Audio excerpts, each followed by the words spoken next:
Hi everyone, my name is Burcaw, and today I'll be showing you my makeup routine. No real makeup routine can begin without a healthy dose of desensationalizer gel. I like to lovingly refer to it as my purple Mayhem. Basically, it contains a variety of extremely damaging chemicals that shock my skin into complete numbness.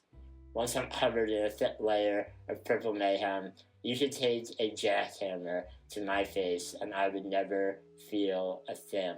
I even like to put on more than one layer because having numb skin is one thing, but having numb insides is something that I really aspire to. You'll notice that I'm pressing pretty hard by the end here, and again, that's because the magic of this Mayhem is working. I can feel nothing. Next, I put on my Tinted Moisturizer. Much like tinted windows of a vehicle, I use my tinted moisturizer to hide what's on the inside. Deep within me, there are many secrets that you shall never see, and so it's a bit symbolic for me to tint my outsides and protect what's on the inside. As these first two steps are rather sacred for me, I like to perform a special chant, if you will, in my head to consolidate my inner power. It goes like this: slaughter, slaughter, slaughter the behemoth. Slaughter, slaughter, slaughter the behemoth. That feels nice. And now that my ritual is complete, I feel whole once again. One thing I love about doing my makeup is that I am completely alone, so I can really let loose and... Oh, excuse me, oh boy, sorry. I'm feeling much more centered now, so it's time to put on my Peruvian fish oil, or PFO as I tell it.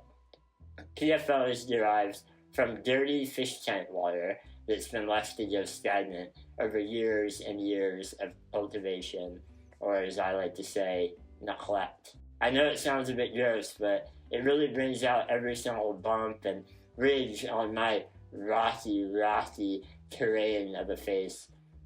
Makeup for me is about enhancing and even exaggerating my natural flaws, and the PFO is fantastic for that.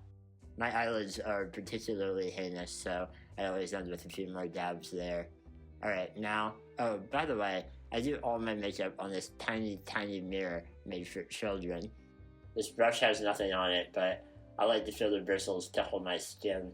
It reminds me of my days as a young girl, when I would rub myself amongst the pine cones and the weeds of my parents' backyard. Today I'll be doing a look that I call Cherry Strawberry Fruit Dip Smoothie. I'll be turning myself into a human tomato. Red and smooth on the surface, but juicy and full of seeds on the inside.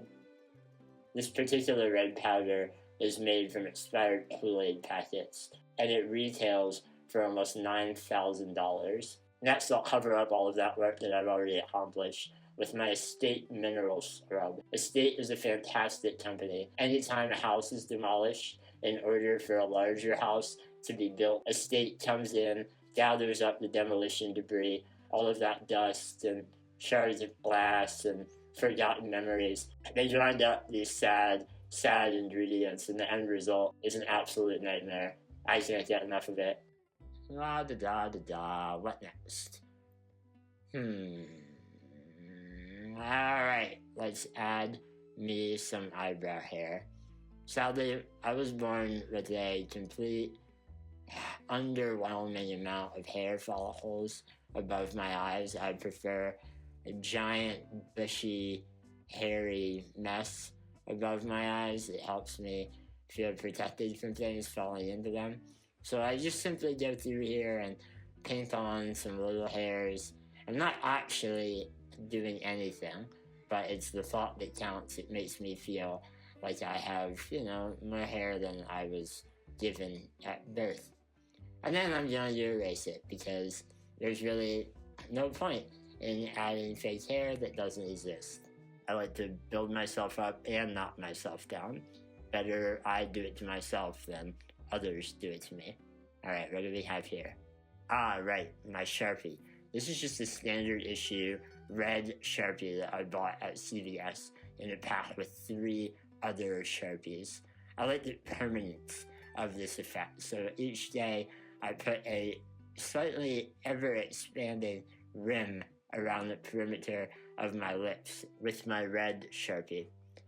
As this process evolves over time, and I mentioned it is permanent, as you can see here, I'm testing to make sure it's not coming off. My lips have become larger and larger, and that is exactly what I'm aiming for.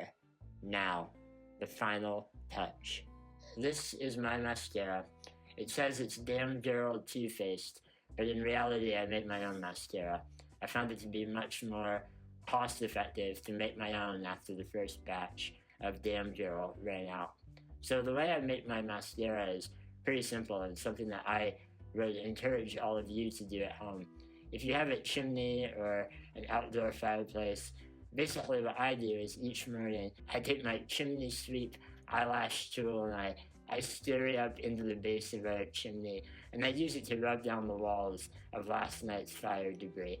It's really great, but it's a bit chalky at that point, so I add vinegar, baking soda, rubbing alcohol, and straight ethanol to the mix. Once I stir that, freeze it, unfreeze it, and then microwave it for 3 to 4 minutes, I find that it is the perfect consistency to be applied to my eyelids. Just a small warning with this mixture: if you get it on your skin, as you see here, take it off immediately.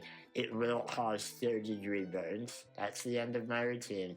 Now I'm just going to ruffle my hair, make it look like I came out of a laundry machine, perk my shoulders up, and say goodbye.